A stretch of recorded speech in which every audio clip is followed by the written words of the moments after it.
Hi, welcome back to വിദ്യാനദി എന്നൊരു അടുത്ത വീഡിയോയിലേക്ക് എല്ലാവർക്കും സ്വാഗതം. ഇപ്പൊ എല്ലാവരും company board L G S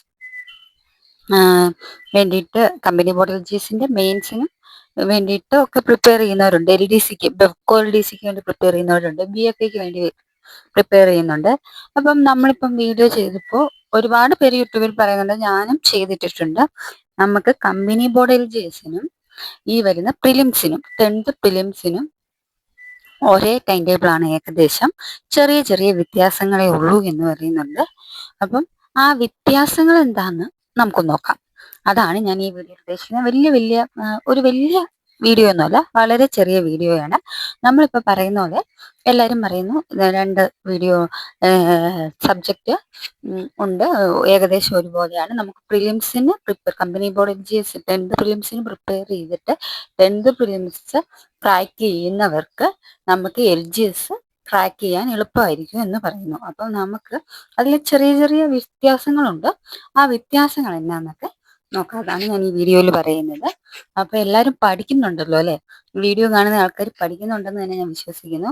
നന്നായി വർക്ക് ചെയ്യണം കേട്ടോ. ഒരുപാട് ഓപ്ഷൻസ് ഈ വർഷത്തെ പോലെ അങ്ങനെ ഓപ്ഷൻസ് കിട്ടിയ മീൻസ് അത്ര എക്സാംസ് വന്ന ഒരു ഇയർ വളരെ കുറവാണ്.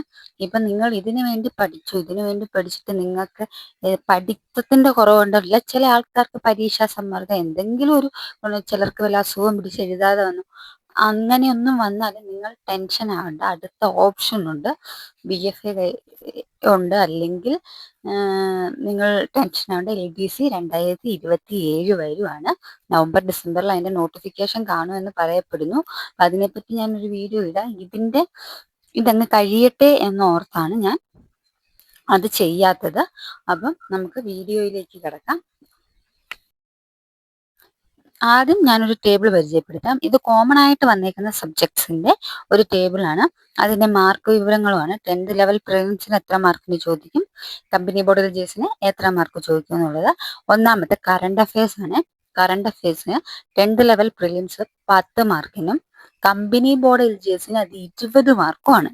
അതാണ് അവിടുത്തെ വേരിയേഷൻ. അപ്പൊ കറണ്ട് അഫയേഴ്സിന് വരുന്ന പ്രിലിംസിനാവുമ്പോൾ 10 മാർക്കാണ്, കമ്പനി ബോർഡ് എൽ ജി എസിനാവുമ്പോൾ 20 മാർക്ക്. അപ്പൊ കറണ്ട് അഫയേഴ്സ് ടാർഗറ്റ് ചെയ്യുവാണെങ്കിൽ നമുക്ക് എന്നാ ഗുണം, 20 മാർക്ക്. ഇപ്പൊ പ്രിലിംസ് കയറാം, ഇത്തിരി കൂടുതൽ പഠിച്ചാൽ നമുക്ക് പ്രിലിംസ് സുഖമായിട്ട് നമ്മൾ കയറിപ്പോവും.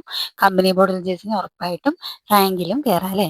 നാച്ചുറൽ സയൻസ് 10 മാർക്കിനാണ് ചോദിക്കുന്നത്. കമ്പനി ബോർഡ് എൽ ജി എസിൽ 2 ചോദിക്കുന്നത്, അത് ഞാൻ അല്ലാതെ അടയാളപ്പെടുത്തിയിട്ടുണ്ട്.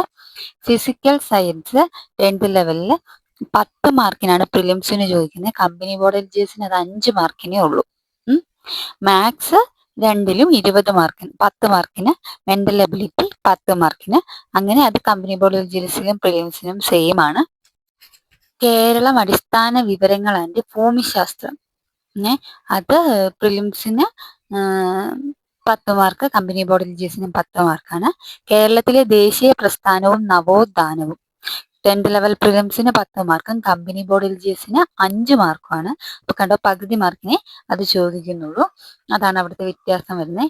ഇനി പ്രിലിംസിന് ഇന്ത്യ ചരിത്രം, ആധുനിക ഇന്ത്യയിൽ നിന്ന് 10 മാർക്കിന് ചോദിക്കും. പക്ഷേ മെയിൻസിലേക്ക് വരുമ്പോൾ അത് 2 തിരിച്ചിട്ട്, സംഭവം ഒന്നാണെങ്കിൽ 2 തിരിച്ചിട്ടാണ് ചോദിക്കുന്നത്. ഇന്ത്യയുടെ സ്വാതന്ത്ര്യ സമര ചരിത്രം 5 മാർക്കിനും സ്വാതന്ത്ര്യാനന്തര ഇന്ത്യ 5 മാർക്കിനുമായിട്ട് അങ്ങനെയാണ് 10 മാർക്കിന് ചോദിക്കുന്നത്. അപ്പം ഇന്ത്യ ചരിത്രം, ആധുനിക ഇന്ത്യ 10 മാർക്കിന് പ്രിലിംസിന് ചോദിക്കുമ്പോൾ മെയിൻസിൽ അത് സംഭവം അത് തന്നെയാണെങ്കിൽ 2 തിരിച്ചിട്ട് ഇന്ത്യയുടെ സ്വാതന്ത്ര്യ സമര ചരിത്രവും സ്വാതന്ത്ര്യാനന്തര ഇന്ത്യയും 5 മാർക്കിന് ചോദിക്കും. പ്രിലിംസിൽ ഇന്ത്യയുടെ ഭൂമിശാസ്ത്രം 10 മാർക്കിനാണ്. മെയിൻസിൽ വരുമ്പോൾ ഇന്ത്യയുടെ ഭൂമിശാസ്ത്രം, അതിർത്തികൾ, ഇന്ത്യ, അടിസ്ഥാന വിവരങ്ങൾ, അത് 5 മാർക്കിനാണ്. ഇന്ത്യയുടെ ഭൂമിശാസ്ത്ര, അതിർത്തികൾ, ഇന്ത്യ, അടിസ്ഥാന വിവരങ്ങൾ 5 മാർക്കിനാണ് ചോദിക്കുന്നത്. ഇനി പ്രിലിംസിലെ കേരള ദേശീയ പ്രസ്ഥാനവും നവോത്ഥാനങ്ങളും 10 മാർക്കിന് ചോദിക്കും. മെയിൻസിൽ വരുമ്പോൾ കേരള ദേശീയ പ്രസ്ഥാനവും നവോത്ഥാനവും 5 മാർക്കിനാണ് ചോദിക്കുന്നത്. പിന്നെ അതിൻ്റെ അകത്ത് പറയുന്നത് ജീവശാസ്ത്രം 5 മാർക്കിനും പൊതുജനാരോഗ്യം 5 മാർക്കിനുമാണ് ചോദിക്കുന്നത്. അതാണ് അവിടുത്തെ വ്യത്യാസം വരുന്നത്. മറ്റേതില് നാച്ചുറൽ സയൻസും ഫിസിക്കൽ സയൻസും 20 മാർക്കിനെന്നും പറഞ്ഞു കൊടുത്തിരിക്കുന്നു. ഇവിടെ ജീവശാസ്ത്രം 5 മാർക്കിനും പൊതുജനാരോഗ്യം 5 മാർക്കിനുമാണ്.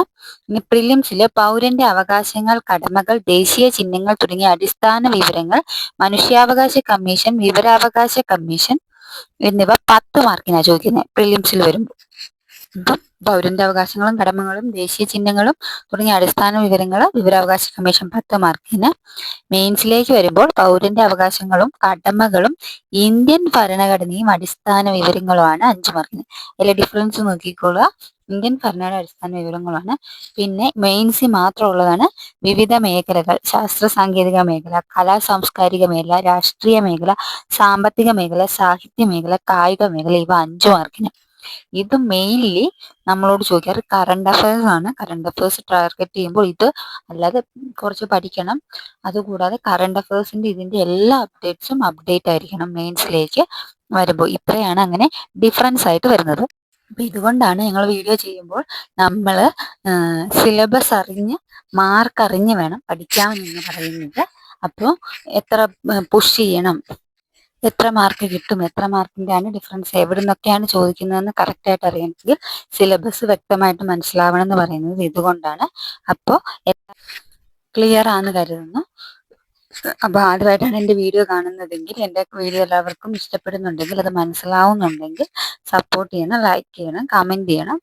പിന്നെ ഇന്നലെ എന്നോടൊരു ഒരു ആൾ കമൻറ്റ് ചെയ്ത് PYQ ഉപയോഗിച്ച് എങ്ങനെയാണ് നമ്മൾ പഠിക്കേണ്ടത്, ഒരു PYQ ഒരു ക്വസ്റ്റ്യൻ തന്നാൽ അതിൻ്റെ തന്നെ കുറേ പോയിന്റ്സ് ഇല്ലേ, അപ്പോൾ അതെങ്ങനെയാണ് കവർ ചെയ്യേണ്ടതെന്ന്. അതിനെപ്പറ്റി ഒരു വീഡിയോ ഞാൻ നാളെ ചെയ്യാം, നാളെയോ നാളെ കഴിഞ്ഞോ ആയിട്ട് ചെയ്യാം കേട്ടോ. അപ്പോൾ എല്ലാവർക്കും താങ്ക് യു. അപ്പം ഇഷ്ടപ്പെടുവാണെങ്കിൽ ലൈക്ക് ചെയ്യുകയും കമൻറ്റ് ചെയ്യുകയും ഒക്കെ ചെയ്യണേ. അപ്പം അടുത്തൊരു വീഡിയോ ആയിട്ട് കാണാം. ശരി, താങ്ക് യു.